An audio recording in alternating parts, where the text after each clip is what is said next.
I was 26 when the letter arrived, neatly folded in a thick, cream-colored envelope with a wax seal I didn't recognize.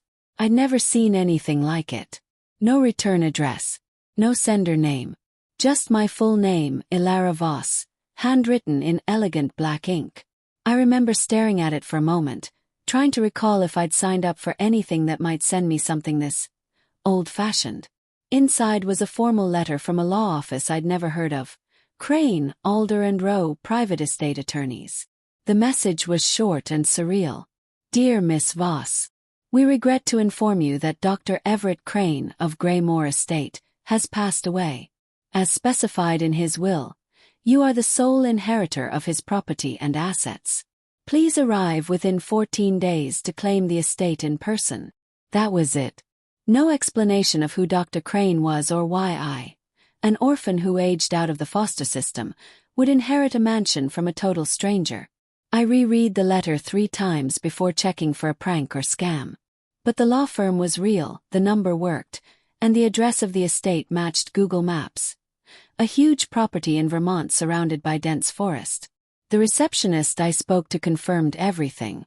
Dr. Crane specifically named you in the will. You're to arrive alone. Lone. That part stuck with me. 2 days later, I was on a bus heading to the small town of Cravenwood. The locals at the station looked at me strangely when I asked for directions to Graymore Estate. One old man shook his head.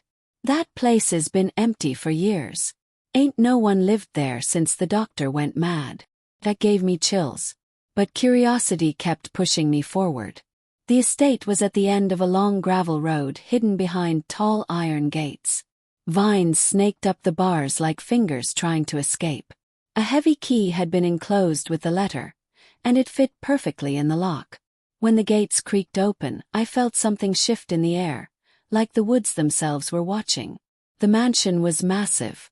Dark stone walls, turrets like something out of a Gothic novel. And silence. No caretaker. No welcoming committee. Just a note taped to the front door. Miss Voss, the property is yours. What you seek lies within. Car. I stepped inside. Dust blanketed everything. Chandeliers hung like frozen ghosts from the ceiling. The floor creaked with every step. Grand portraits lined the walls, their subjects faded and strange. People with features oddly similar to mine. I stared at one woman with piercing gray eyes and a mole just below her left cheek. Had the same one. My heart raced. I wandered through the halls like I was walking through someone else's dream. The place was filled with books, hundreds of them, stacked in the library like they hadn't been touched in decades. One particular book lay open on a stand, its pages yellowed and delicate. It was a journal. March 9th. Ilara showed signs of resistance to the second cycle. Memory retention stronger than expected. We'll need to accelerate phase 3 before shutdown. Name. I slammed the book shut. Who had written this? And what did second cycle mean? By late evening, I still hadn't found a single document explaining my connection to Dr. Crane. Just scattered medical records with coded labels, locked doors that refused to budge, and a map of the estate drawn in red ink with circles marking the basement, the attic, and the west wing, places I hadn't explored yet. I tried to leave. I really did. But as I reached the front door, I heard something upstairs. Creak. Not from the settling house. It was deliberate. Rhythmic. The step. Froze. Hello. My voice echoed. No reply. I tiptoed up the grand staircase, each step feeling like a countdown. The hallway was empty. The doors all closed except one.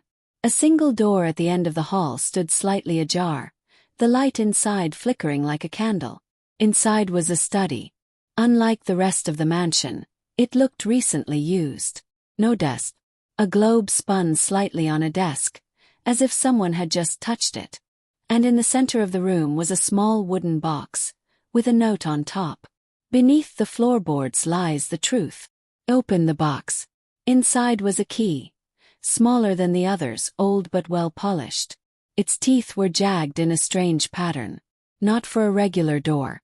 I lifted the edge of the rug and noticed one floorboard was loose. My pulse quickened. I pried it up, revealing a dark hole, and a metal ladder descending into the unknown. That's when I knew this wasn't just an inheritance. It was a setup, test, a mystery buried under years of silence. I didn't know who Dr. Everett Crane really was. But somehow, he knew me better than I knew myself.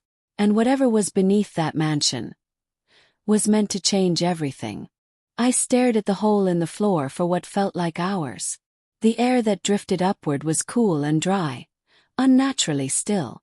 The metal ladder disappeared into darkness, its last few rungs swallowed by the void. A dozen logical voices in my head begged me to close the floorboard, pack my things, and leave the mansion forever. But another voice, deeper and quieter, told me I was already too far in. That whoever Dr. Crane was, he'd left this for me on purpose. And I needed to know why.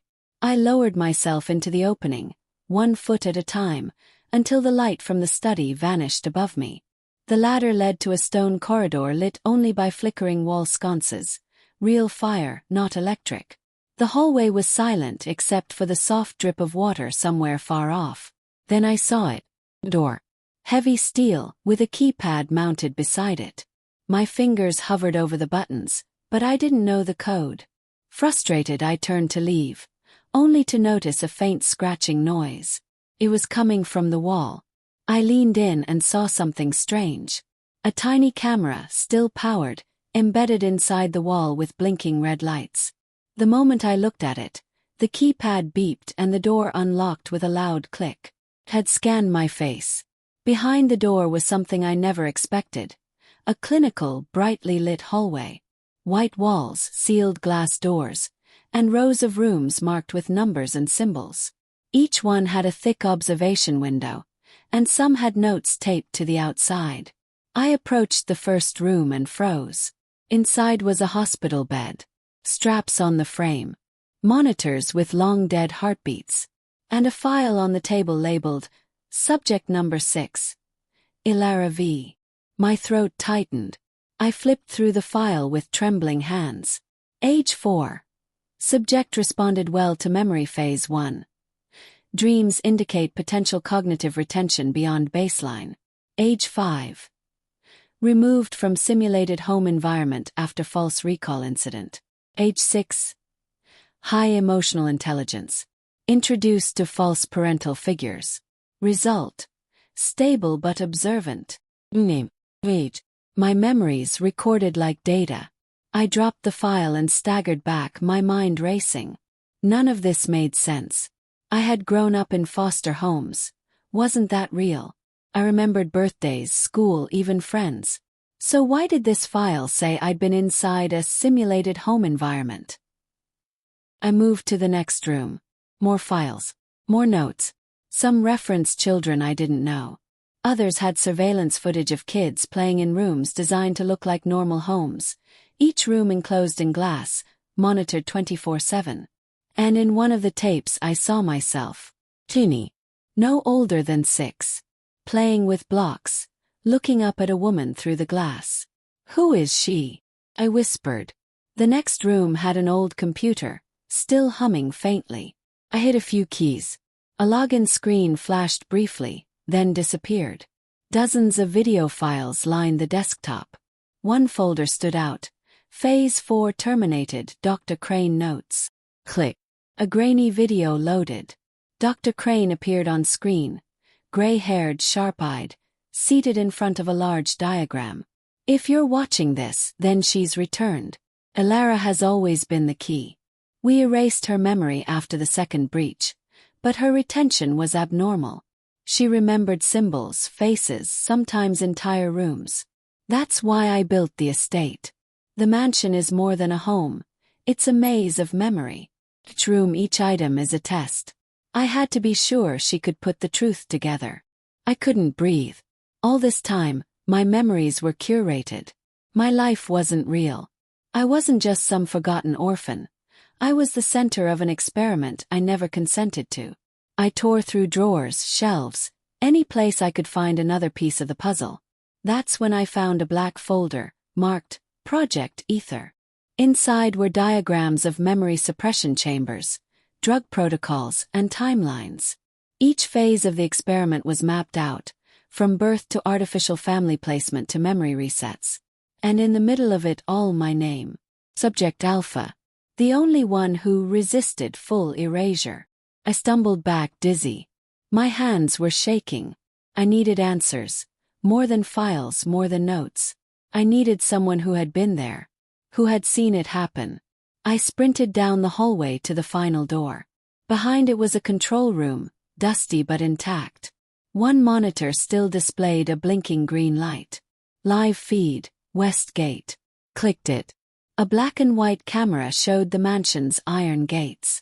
Car was parked just outside. A figure stood near the edge of the trees, motionless. Not a lawyer. Not a local. They were watching the house. My house. Panic surged in my chest. I tried calling the law firm, the number from the original letter. Rang once. Then a voice I didn't recognize answered. "Miss Voss," the man said calmly.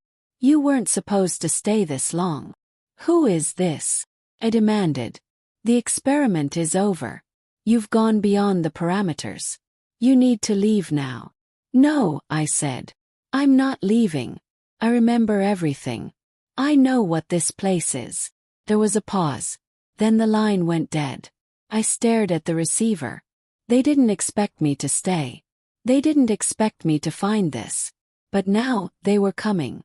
And I wasn't just fighting for the truth anymore. I was fighting for my life. They were looking for me. I ducked into the library and hid behind a heavy bookshelf. One of the men passed so close I could hear the static of his earpiece. Negative on ground floor. No sign of the target. Initiating sweep of lower levels. Target. Not Ilera. Not person. Just a threat to be neutralized. I couldn't let them reach the lab. Clutching the folder against my chest, I slipped through the narrow servants' hallway and emerged into the old greenhouse. It had long since been overtaken by vines and moss, but I remembered something from one of the files. A note in Dr. Crane's handwriting. "If she makes it this far, the greenhouse exit will buy her time." That's all I needed now. I pried open a rusted panel behind a shelf of cracked plant pots. A narrow shaft revealed a crawlspace leading out to the back hills. I didn't hesitate. I slid in, ignoring the pain as broken roots scraped against my arms. Behind me, I heard the heavy thud of boots entering the greenhouse. She was here. Fresh tracks. "Copy that, we're going west." But I was already gone. The tunnel spat me out at the edge of the woods behind the estate. I didn't stop to breathe. I ran through the trees over the moss-covered stones, until I found the car Dr. Crane had left behind in the garage. 2004 sedan with a full tank. No plates. Punched the ignition. The wheels screeched against the gravel as I sped down the hill, leaving the towering shadow of Greymoor Estate behind me. I drove for hours. Through dead towns, foggy backroads, gas stations where no one made eye contact. Somewhere past dawn I stopped. My hands were still shaking. I opened the black folder again, this time truly looking. Inside was everything. Names of investors, government contracts, lab photos of children in staged homes, some smiling, some crying, none aware they were being observed. And beneath all that, my true file. Name, Ilara Voss. Date of birth, unknown. Project entry age, 4 months. Parentage, confidential. See Section 7G. Notes. Highly resilient to memory alteration. Subject demonstrates advanced recall despite exposure to Class 4 suppressants. My whole life had been a lie. Engineered, controlled, tested. But they underestimated me. At a roadside motel I found a laptop. I scanned every page, every document. My father, Dr. Crane, wasn't just the lead scientist. He was also the whistleblower. The man who tried to end it all when he saw what they were doing to me. And the others. His death was no accident. The final envelope in the folder held a flash drive with one word carved into the casing. Release. Inside were hundreds of files prepared for the media. Leaked videos, testimonies, data logs, Evidence enough to expose Ether and everyone involved. And it was all up to me now. By nightfall, I was sitting in a public library, logged into a secure upload server Dr. Crane had pre-programmed years ago. The screen asked me one question. Are you ready to reveal the truth? I hovered my finger over the enter key, then paused. Could disappear. Change my name. Burn the folder and pretend I never saw any of it. Live a quiet, safe life. But that wouldn't bring justice for the others, those who didn't make it out. The kids whose lives were erased completely. And it wouldn't honor Crane, the man who raised me, even from behind glass, and gave his life to set me free. Pressed enter. The screen went black. Then a message appeared. Upload complete. Broadcast scheduled. I leaned back in the chair. Somewhere across the world someone would be watching the footage, reading the files, asking questions. And the people who had done this, they'd be running now, just like I had. But I wasn't afraid anymore. 'Cause for the first time in my life I knew who I was. Not a subject, not an asset, not an orphan. I was Ilara Voss. And I had just inherited the truth.